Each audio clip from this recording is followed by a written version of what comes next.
I'm going to talk about this article real quick, and then I'm going to jump into the other article today. So this article is called Iron Chlorosis of Kentucky Bluegrass Cultivars by Harivandi and Butler in Fort Collins, Colorado. They did this work.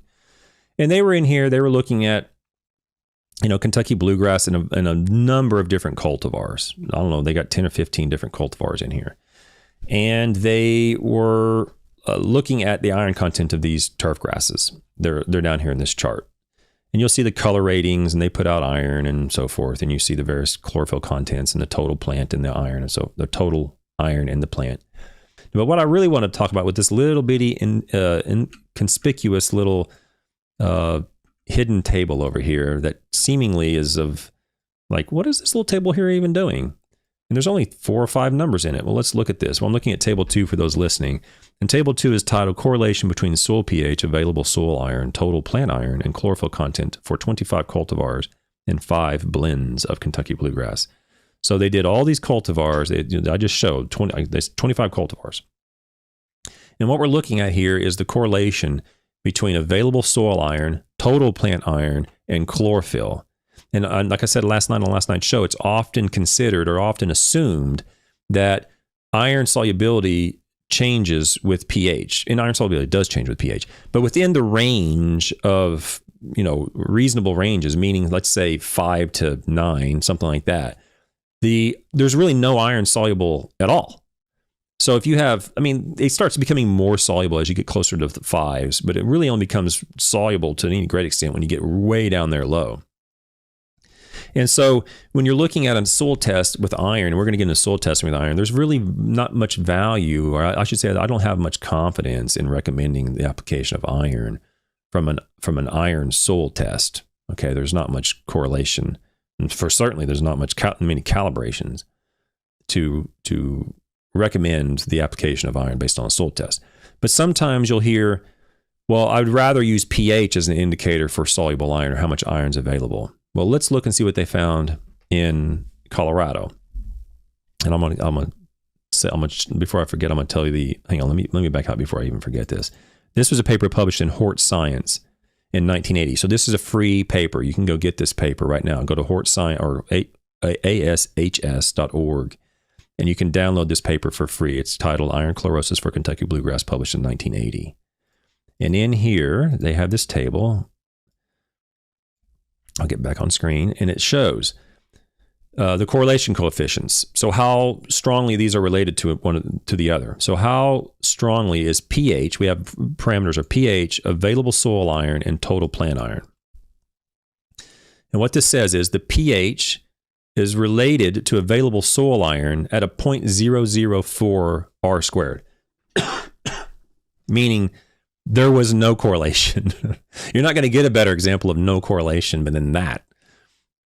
What we're looking for in terms of any, agronomic or biological relationship, certainly anything below 0.4 or 0.5 is highly questionable. But ideally, we'd like to see something like 0.7, 0.8. And so, although we're not accounting for the amount of error we'd like to, at least at 0.7, 0.8, clearly there's a relationship there somewhere. We can stake our claim on and say, okay, there's a relationship here. We're not really doing a good job of describing it because we're not accounting for enough error at 0.7, 0.8, something like that.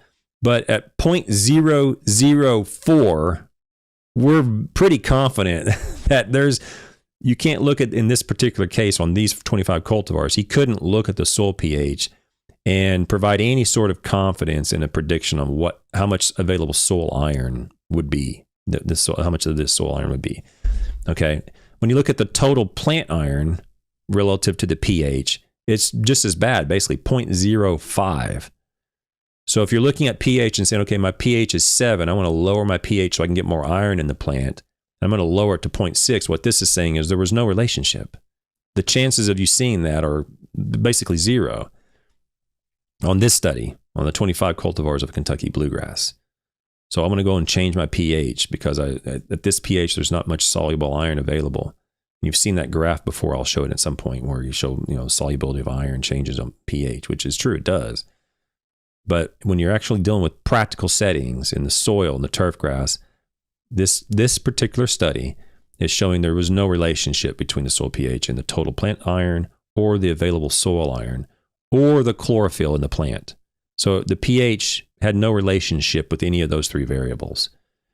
When you look at available soil iron, so I don't know why they used available, I'd rather them say extractable, but available soil iron relative to the total plant iron, it was 0.3.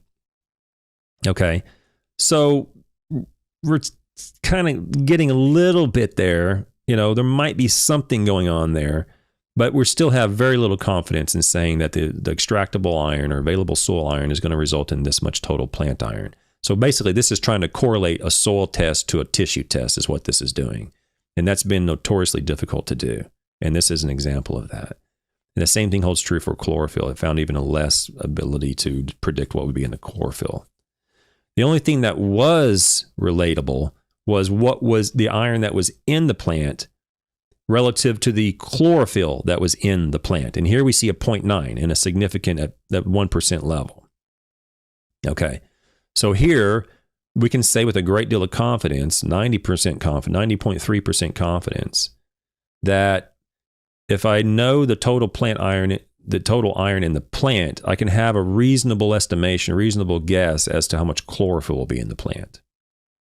That's what that's saying. So I wanted to say that because this article is so short, I'm really not going to be able to fit it in anywhere else. Okay. So that's what I wanted to point out in that paper. So I wouldn't use really hardly any soil tests. Well, we're going to show some other papers that actually do show there's a little bit of relationship between soil pH and iron.